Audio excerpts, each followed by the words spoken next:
hirit, ang saya-saya. Sa unang hirit, unang hirit, unang hirit. Sa eskwelahang ito, unang itinayo ang Honesty Store at marami ang natutuwa na sa murang edad ng mga mag-aaral ay maaga silang natututo ng katapatan. Sa video na ito, kitang-kita kung paano nila ipinamamalas ang pagiging mabuting bata. Hindi lamang sa eskwelahan sila nagtayo ng Honesty Store dahil mismong sa City Hall ng Navotas at sa isang lugar malapit sa simbahan ay meron din. Sa katunayan, marami ang hindi naniniwala na papatok ang kanilang konsepto. Pero na maglahon ay napatunayan nila sa mga taga-Navotas na ang pagpapakita ng tiwala ay kayang suklian din ng pagtitiwala. Kung wala namang honest na tao, sana wala kaming nakikita dun sa mismong box ng Honesty Store namin. Nakakatuwa kasi nakikita namin ang daming nagbabayad, sinusuklian nila yung sarili nila. Kung sumobra man, konsensya na lang. Kasi ang bantay dito, konsensya mo. Sa kasalukuyan, meron ng 2 branch ng Honesty Store sa US ang pinatatakbo ng grupong Change. Layunin kasi nilang maipalaganap ang pagiging tapat sa buong mundo kahit hindi kumita ng malaki ang kanilang Honesty Stores. Hindi naman po kami tumitingin sa kung sakaling kumita man po kami malugi. Basta't mapakita lang po namin na meron pa rin nananatiling honest na tao sa Pilipinas.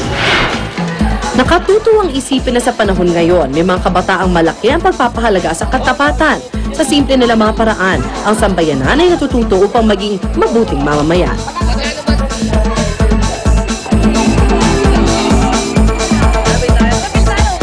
Maganda yung idea. The concept itself is very nice. Sabi nga ni Connie, give them a chance. Kasi may mga cynic. Kasi may kontra ng kontra. Bakit naman natin pwede? Bakit pa? Posible nga sa Batanes. Why not? In Metro Manila. Correct.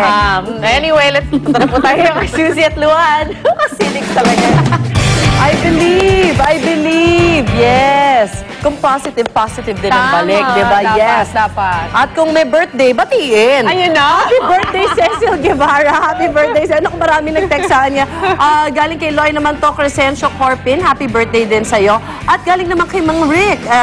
Arnold Juniso, nagba-birthday din. Happy birthday. Ito naman hindi birthday. Gusto lang magpasalamat sa mga taga-Manila doctors na nag-alaga sa nanay ko, Dr. Gutierrez, Dr. Santelices, at saka si Mama Yoli. Thank you po sa inyo lahat. Thank you po sa inyo lahat. At ito mga kapuso, narito na ang mga buhay na manong chika namin ngayong Monday morning. Excited na ang lahat ng mga panood.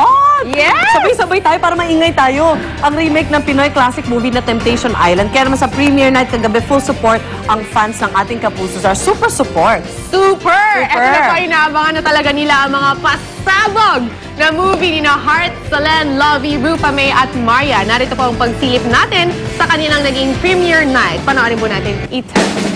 Check it out.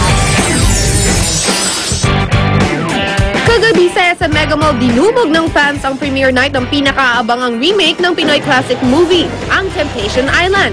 Lahat ay very excited na makita ang kani-kanilang mga idolo. Kaya naman ang Temptation Island stars ay hindi na rin daw makapaghintay na masilayan ng buo ang pelikula.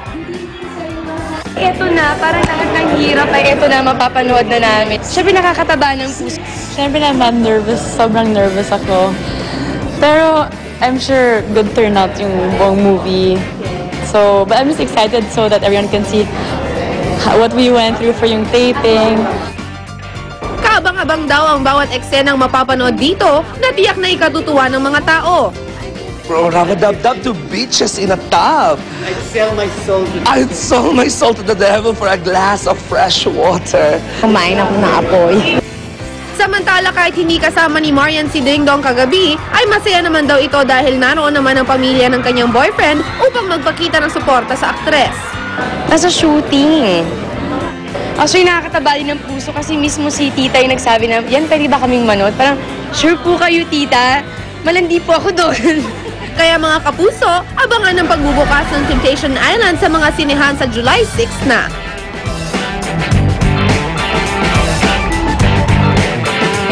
Ayun na. Ayun, so may time pa tayo panoorin yung original Temptation Island. Dahil sa panoorin natin to. Pero sana huwag na natin pagkumpara. Maraming bagong naman siya sa na bagay. sobrang cute na nakakatawa. At saka ang gagaling nila talagang apat. Nakakatawa Yung mga sila. komedyante talaga. Mga magaganda at sexy komedyante. Kayo na! Magbabalik pa ako ng ngirit. Diyan lang kayo. Sa unang hirit, ang saya-saya. Sa unang hirit, sponsors, Ultra Mega Supermarket. Masasarap ang inyong mga paboritong ulam kung may tamang asim ng Silver Swan sukang puti. Mabango, swabe sa lalamunan, at hindi masangsang sa ilong. Alright, we're back here dito sa Brookside Hills Subdivision sa Cainta Rizal kung saan nagtataping ang Football Elite. Pero bago yan, welcome home muna sa kapuso nating si Jojo Lim from Irvine, California. At katulad nga ng nakikita nyo dito sa likod ko, ang mga naglalaro ang Football Elite at ang Rascolites. So puntahan natin sila. Nandito ngayon ang mga members ng Rascolites at Football Elites katulad ni na Renz Valerio.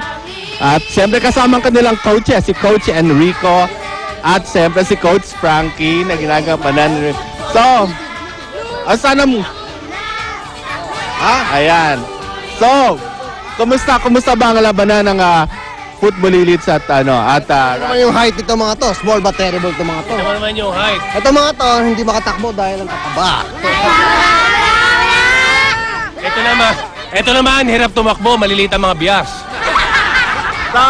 Alam mo, yung mga yan kahit tumatakbo, kala mo naglalakad pa rin, parang coach nila. Ayan. So, mamaya makapapanood na natin ang Football Elites at yung umpisa muna ng istorya, syempre ang pagtutuunan natin ng pansin.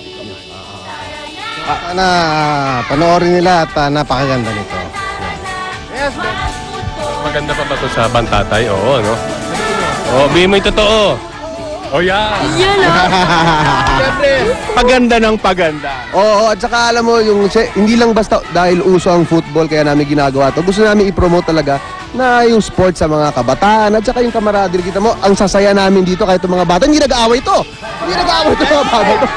Ayun. So, mamaya na, no? Ayun po, mamaya po, abangan nyo na po yung unang araw ng Football Elites. Maganda po at pinagandaan pong maigi. Maraming salamat po sa inyo lahat. Masangali ka nga dito sa dito kay Yogo. Ayan. Sige, in character. Ang dirty mo! Sinong nanay mo? Ayan. Mamaya na po mga kaibigan, kick off na ang Football Elites. Diba? Ang ganda, oh. Oh, ayan.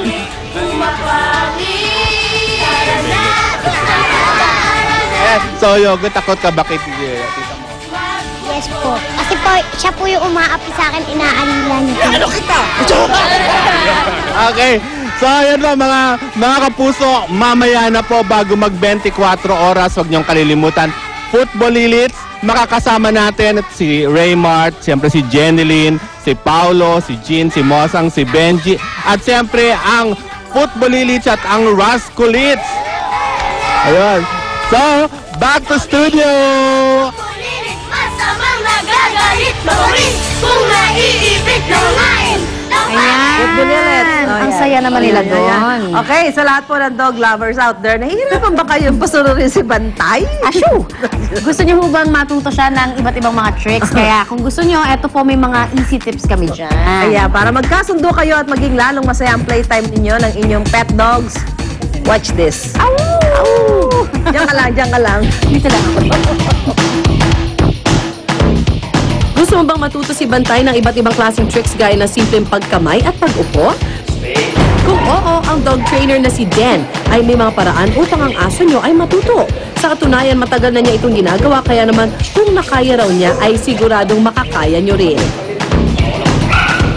Unang ginagawa kasi sa training is yung obedience training. So yun yung pambahay na training para ma-enjoy nila yung dog nila. May iba't ibang klase daw ng obedience training. Sa obedience training, meron tayong dalawang course dyan, yung basic obedience then yung advanced obedience. Bukod dyan, may iba't ibang tricks din na maaaring matutunan si Bantay. Yung mga sit nga po, yung down, yung stay, pati po yung mga correction po ng bad behavior kasama rin po dyan. Pero paalala ni Den, kailangan maging matyaga at maunawa dahil bawat klase ng aso ay may kanya-kanyang pag-uugali. Kailangan daw kasi ibagay ang estilo na pagtuturo sa breed ng aso iti-train. Magkakaiba ang nila, different kinds of breed talaga, iba-iba talaga ang ugali nila. like yung mga guard dog. So, talagang binread yan perfectly para mag-guard ng territory natin. So, hindi talaga sila pwedeng parang gagawin natin parang toy dog talaga na isasama sa kama or i-indoor talaga. So, yung mga pang toy dog talaga, kailangan mas maganda talaga indoor. For sure, napagod din si Bantay pag ito'y nasa training dahil kung ang tao ay may level ng stress, ang mga aso ay may hangganan din.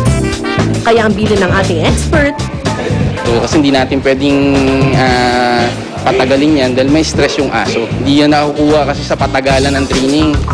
Gaya ng kasabihan kapag may tiyaga ay may nilaga, ang pagtuturo ng tricks sa mga aso ay panahon ang guguguli. Kaya keep cool as a trainer. At sa oras na sila'y matuto, purihin sila and give rewards. Dahil tulad ng isang kaibigan, nagtiyaga rin sila upang kayo ay maunawaan.